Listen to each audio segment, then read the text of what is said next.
Hi all, welcome back to Hema ಸ್ಟಾಕೀಸ್. Madhubala design ಕಟ್ಟಿಂಗ್ನ mark ಮಾಡಿದ್ದೀನಿ, ಬನ್ನಿ ನೋಡೋಣ. ನಾನು ಕಟ್ಟಿಂಗ್ ಮಾಡಿದ್ದೀನಿ. ಇದರಲ್ಲಿ ಲೆಂತ್ ಇಲ್ಲಿಗಿದೆ. ಸೊ ಇದಿಷ್ಟು ಫೋಲ್ಡಿಂಗಿಗೆ ಹೋಗುತ್ತೆ. ಇಲ್ಲಿಂದ ಶೋಲ್ಡರಿಂದ 10 ಇಂಚಿಗೆ ಮಾರ್ಕ್ ಮಾಡ್ಕೊಂಡಿದ್ದೀನಿ ಕಪ್ಸ್ಗೆ. ಇಲ್ಲಿಂದ 10 ಇಂಚು. ಸೊ ಇಲ್ಲಿಂದ 3.5 ಇಂಚ್ ಇಟ್ಕೊಂಡಿದ್ದೀನಿ. ಇಲ್ಲಿಂದ ಇಲ್ಲಿಗೆ 3.5 ಎಷ್ಟು ತೊಗೊಂಡಿರ್ತೀರೋ ಇಲ್ಲಿಂದನೂ ಅಷ್ಟೇ ಇರಬೇಕು ಗ್ಯಾಪು. ಸೊ ನೆಕ್ಸ್ಟ್ ಇದು ಶೇಪ್ ಮಾಡ್ಕೊಂಡಿದ್ದೀನಿ, ಶೋಲ್ಡರು ಮತ್ತು ನೆಕ್ಕು ಪ್ಯಾಟರ್ನು. ಮತ್ತು ಇಲ್ಲಿಂದ ಇಲ್ಲಿಗೆ ನಾವು ಏನು ಲೈನ್ ಹಾಕ್ಕೊಂಡಿರ್ತೀವಿ, ಸೊ ಸೇಮ್ ಇಲ್ಲಿಗೂ ಕೆಳಗಡೆಗೂ ಬರುತ್ತೆ ಫೋಲ್ಡಿಂಗ್ಗೆ. ಈ ಡಾಟಿಂದ ಈ ಡಾಟ್ಗೆ 1 ಇಂಚು, ಅಂದರೆ ಕಪ್ಸಿಗೂ ಡಾಟ್ ಇಡುವಂಥದ್ದು. ಇಲ್ಲಿಂದ 1 ಇಂಚಿಗೆ ಮಾರ್ಕ್ ಮಾಡ್ಕೊಂಡಿದ್ದೀವಿ ಶೇಪ್ಗೆ.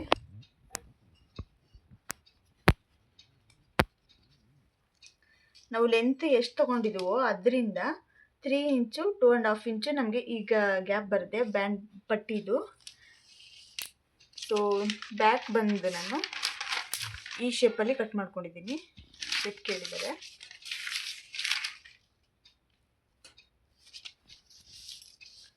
ಸೊ ಶೋಲ್ಡರು ಇಲ್ಲಿಂದ ಇಲ್ಲಿಗೆ ತಗೊಂಡು 1/4 ಇಂಚು ಇಲ್ಲಿ ಕೆಳಗೆ ತಗೋಬೇಕಾಗುತ್ತೆ.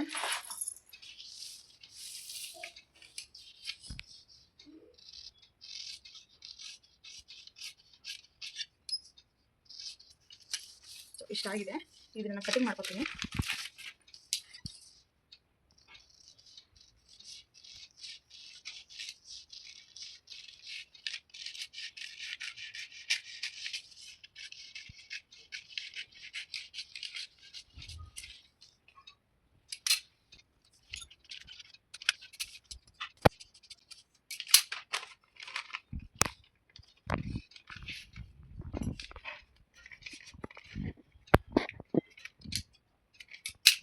ಇದು ಡಾಟ್ ಹೋಗುತ್ತೆ ಇಲ್ಲಿ. ಸೊ ಇಲ್ಲಿ ನಾವೇನು ಮಾರ್ಕ್ ಮಾಡಿರ್ತೀವಲ್ಲ ಅಲ್ಲಿಗೆ ಈಗ ಒಂದು ಫೋಲ್ಡ್ ಕೊಡೋಣ.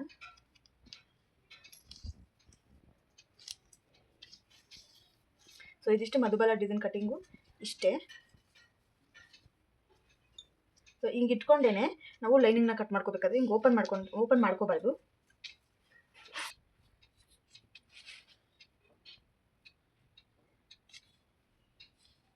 ಸೊ ನೆಕ್ವರೆಗೂ ನಾವೇನು ಮಾರ್ಕ್ ಮಾಡಿದ್ದೀವಿ ಅಲ್ಲಿವರೆಗೂ ಸೇಮ್ ಇಲ್ಲಿಂದ 1/4 ಇಂಚು ಎಕ್ಸ್ಟ್ರಾ ಬಿಟ್ಕೋಬೇಕು, ಸ್ಟಿಚಿಂಗಿಗೆ ಹೋಗುತ್ತೆ.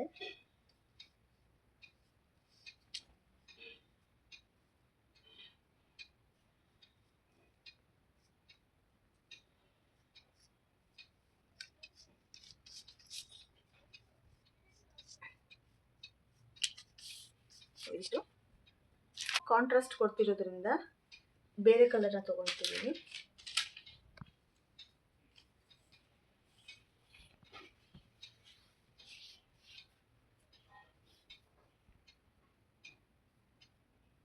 ಇದಕ್ಕೂ ಈ ಕಡೆನೆ 1/2 ಇಂಚು ಎಕ್ಸ್ಟ್ರಾ ಬಿಡಬೇಕು.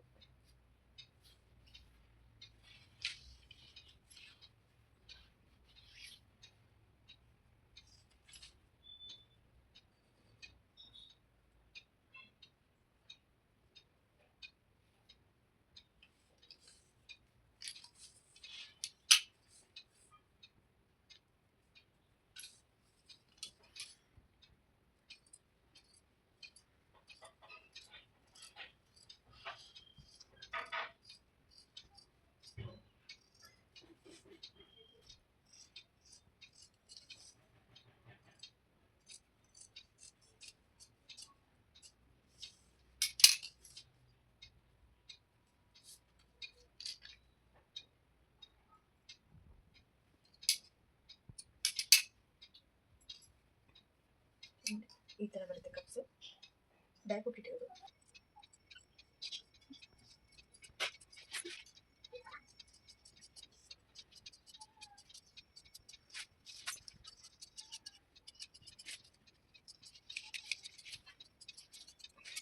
ಪಾರ್ಟು ಕಟ್ಟಿಂಗ್ ರೆಡಿ ಇದೆ.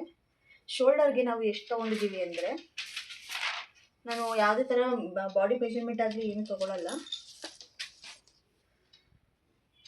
ಸೊ ನಾನಿಲ್ಲಿ 8 ತೊಗೊಂಡಿದ್ದೀನಿ. ಮೇಲಿಂದ ಕೆಳಗಡೆ 7.5 ತೊಗೊಂಡಿದ್ದೀನಿ. 7.5 ತೊಗೊಂಡು ಅದನ್ನು ಶೇಪ್ ಕಟ್ ಮಾಡ್ಕೊಂಡಿದ್ದೀನಿ. ಫಸ್ಟ್ ಕಟ್ ಮಾಡಿಕೊಂಡು ಆಮೇಲೆ ನಾನು ನೆನಪಾಯಿತು ಕಟ್ಟಿಂಗ್ ತೋರಿಸ್ಬೇಕು ಅಂತ, ಸೊ ಈ ವಿಡಿಯೋ ಮಾಡ್ತಾಯಿದ್ದೀನಿ.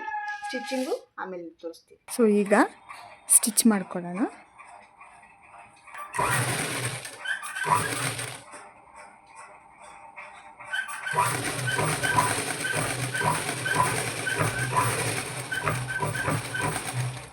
ಇಲ್ಲಿಂದ ನಾವು ಎಡ್ಜಲ್ಲಿ ಹಾಕಬೇಕಾಗುತ್ತೆ, ಯಾಕಂದರೆ ಇದನ್ನು ನಾವು ಟರ್ನ್ ಮಾಡ್ತಾಯಿದ್ದೀವಿ. ನಾನು ಇಲ್ಲಿ ಯಾವುದೇ ಥರ ಓವರ್ಲಾಕ್ ಮಾಡ್ತಾಯಿಲ್ಲ.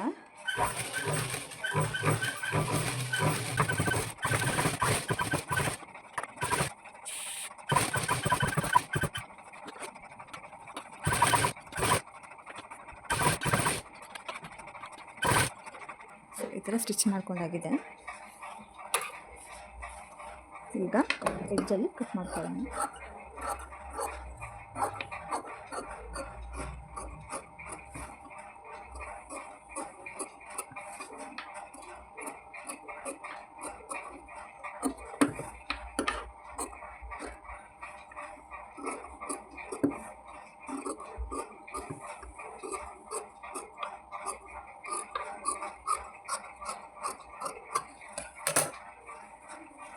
ಸೊ ಈಗ ಇಲ್ಲಿ ನಾಟ್ಸ್ ಕೊಡೋಣ, ಸಣ್ಣದಾಗಿ ಕಟ್ ಕೊಡೋಣ. ಯಾಕಂದರೆ ಇಲ್ಲಿ ಕರ್ವ್ ಇರೋದ್ರಿಂದ ನಮಗೆ ಟರ್ನ್ ಮಾಡಿದಾಗ ಅದು ಪರ್ಫೆಕ್ಟ್ ಶೇಪ್ ಅನ್ನೋದು ಬರೋದಿಲ್ಲ. ಇದು ಕಟ್ ಕೊಟ್ಟಾಗ ಕ್ರಾಸ್ ಮಾಡ್ತೀವಲ್ಲ, ಬೆಂಡು ನೀಟಾಗುತ್ತೆ. ಸ್ಟಿಚಿಂಗ್ ನೋಡ್ಕೊಂಡು ಕಟ್ ಕೊಡಿ, ಒಂದೊಂದ್ಸರಿ ಸ್ಟಿಚಿಂಗ್ ಮೇಲೆ ಕಟ್ ಬಂದುಬಿಡುತ್ತೆ.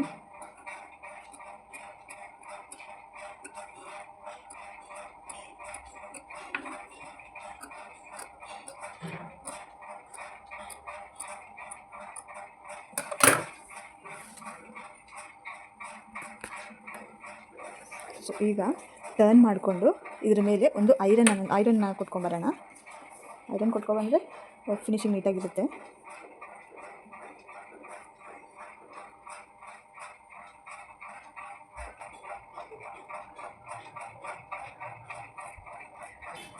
ಓಕೆ ಅಲ್ಲ. ನೆಕ್ಸ್ಟ್ ಇದನ್ನು ಸಹ ಸೇಮ್ ಹಾಗೆ ಟರ್ನ್ ಮಾಡ್ಕೊಳ್ಳೋಣ.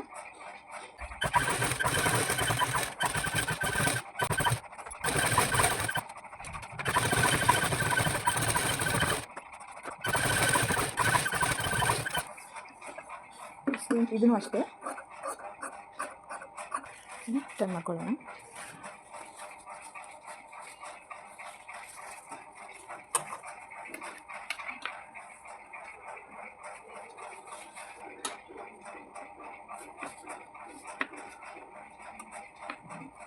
ಸೊ ಇದು ಇದಾಗಿದೆ. ಇದ್ರ ಮೇಲೆ ಒಂದು ಸಿಂಪಲಾಗಿ ಒಂದು ಐರನನ್ನು ಕೊಟ್ಕೊಬರೋಣ. ಇಲ್ಲಿ ನಾವು ಫೋಲ್ಡಿಂಗ್ ಎಷ್ಟು ಕೊಟ್ಟಿದ್ದೀವಿ ಅಷ್ಟನ್ನು ಫೋಲ್ಡ್ ಮಾಡ್ಕೊಳ್ಳೋಣ. ಲೆಂತ್ ಎಷ್ಟಕ್ಕೆ ಇಟ್ಟಿದ್ದೀವಲ್ಲ ಅಷ್ಟಕ್ಕೆ ಫೋಲ್ಡ್ ಮಾಡ್ಕೊಳ್ಳೋಣ.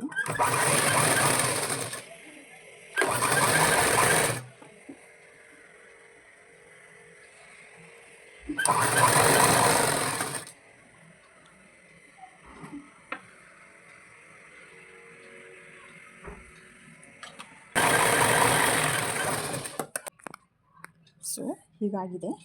ಈಗ ನೆಕ್ಸ್ಟ್ ಇದಕ್ಕೆ ಹೋಗೋಣ. ಇಲ್ಲಿ ನಾನು ಐರನ್ ಎಲ್ಲ ಮಾಡ್ಕೊಂಡಿದ್ದೀನಿ. ಐರನ್ ಮಾಡ್ಕೊಂಡಾಗ ನೋಡಿ ಎಷ್ಟು ಸ್ಟಿಫ್ ಆಗಿರುತ್ತೆ, ಎಲ್ಲೂ ನಮಗೆ ಇದಿರೋದಿಲ್ಲ. ಸೊ ಈಗ ಶೇಪ್ನ ಕಟ್ ಮಾಡ್ಕೊಳ್ಳೋಣ.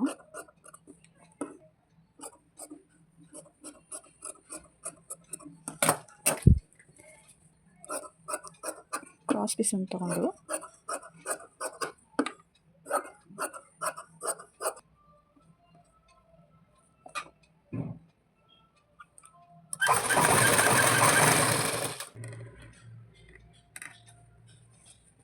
ಇವಾಗ ಇದಿದೆಯಲ್ಲ ಇದನ್ನು ನಾವು ಹೆಮ್ಮಿಂಗ್ ಕೊಡ್ತೀವಲ್ಲ ಆ ಥರ ಫೋಲ್ಡ್ ಮಾಡಿ ಕೊಟ್ಬಿಡೋಣ.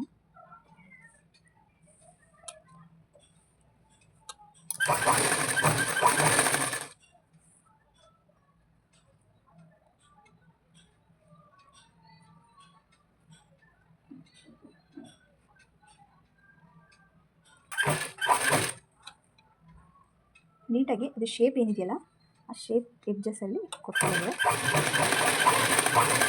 ಇದನ್ನು ಕಟ್ಕೊಡೋಣ.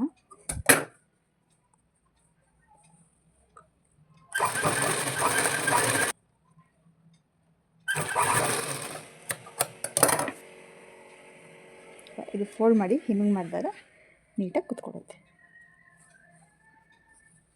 ಶೇಪ್ ಅನ್ನೋದು ನೀಟಾಗಿ ಬರುತ್ತೆ. ಇಲ್ಲಿ ಬ್ಯಾಕ್ ಸೈಡಲ್ಲಿ ಈ ಥರ ಬರುತ್ತೆ.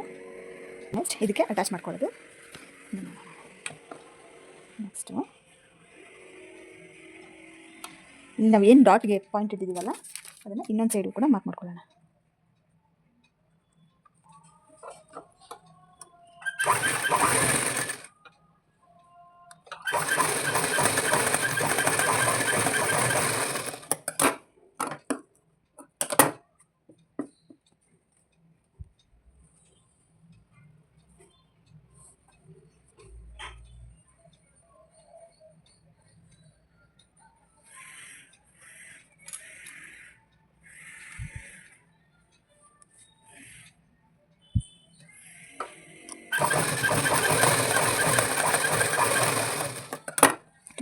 ತುಂಬ ದಪ್ಪ ಇರೋ ಅಂಥರಾಗಿದ್ದರೆ ಇದನ್ನು ನಾವು ಸ್ವಲ್ಪ ಜಾಸ್ತಿ ಕೊಡಬೇಕಾಗುತ್ತೆ, ಕಪ್ಸು ಸ್ವಲ್ಪ ಅಗಲ ಬರೋದಕ್ಕೆ. ಸೊ ನಮ್ಮ ಕ್ಲೈಂಟ್ ಸ್ವಲ್ಪ ಸಣ್ಣನೇ ಇರೋದ್ರಿಂದ ಮೀಡಿಯಮಾಗಿ ಕೊಡ್ತಾಯಿದ್ದೀನಿ. ಸೊ ನೋಡಿ ಕಪ್ಸ್ ಹಿಂಗೆ ಬರುತ್ತೆ. ಈಗ ಇಲ್ಲಿ ನಾವು ಏನು ಕಟಿಂಗ್ ಕೊಟ್ಟಿದ್ವಲ್ಲ ಈ ಶೇಪ್ಗೆ ಅದಕ್ಕೆ ನೀಟಾಗಿ ಸೆಟ್ ಮಾಡ್ಕೊಳ್ಳೋಂಥದ್ದು.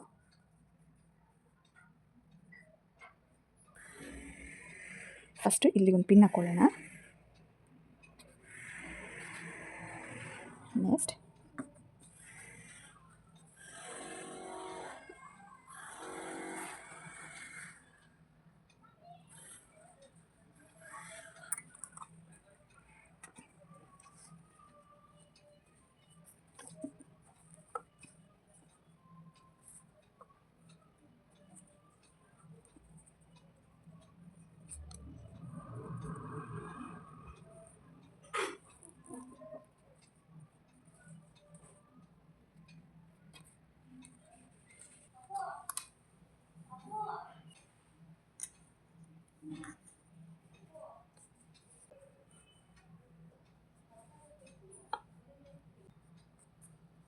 ಸೊ ಈ ಕಡೆ ಎಷ್ಟು ಬಿಟ್ಟಿದ್ದೀರೋ ಈ ಕಡೆನೂ ಅಷ್ಟೇ ಬಿಡಬೇಕಾಗುತ್ತೆ, ಇಲ್ಲಾಂದರೆ ಟೈಟು ಲೂಸು ಆಗೋ ಚಾನ್ಸಸ್ ಇರುತ್ತೆ. ಸೊ ನೋಡಿಕೊಂಡು ನೀಟಾಗಿ ಈ ಕಡೆ ಎಷ್ಟು ಗ್ಯಾಪ್ ಬಿಟ್ಟಿರ್ತೀವೋ ಈ ಕಡೆನೂ ಅಷ್ಟೇ ಗ್ಯಾಪ್ ಬಿಡಬೇಕಾಗುತ್ತೆ.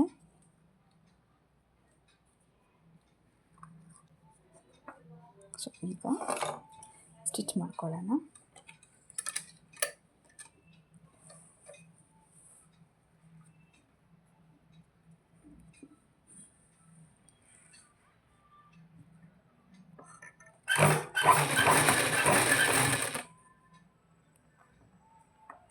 ಸ್ಟಿಚ್ ಮಾಡ್ಕೋತಾ ಇದು ಒಂದೊಂದೇ ಪಿನ್ನನ್ನು ನಾನು ರಿಮೂವ್ ಮಾಡ್ಕೋತೀನಿ.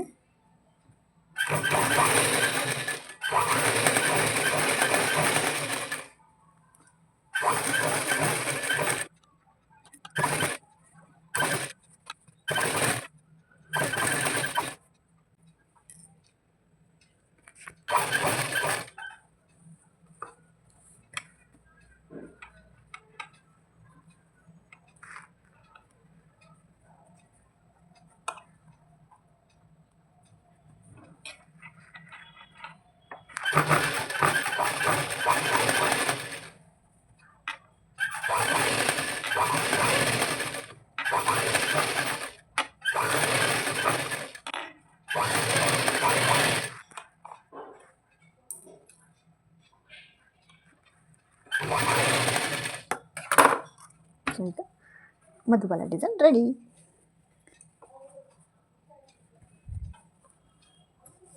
ಈ ಥರ ಬರುತ್ತೆ.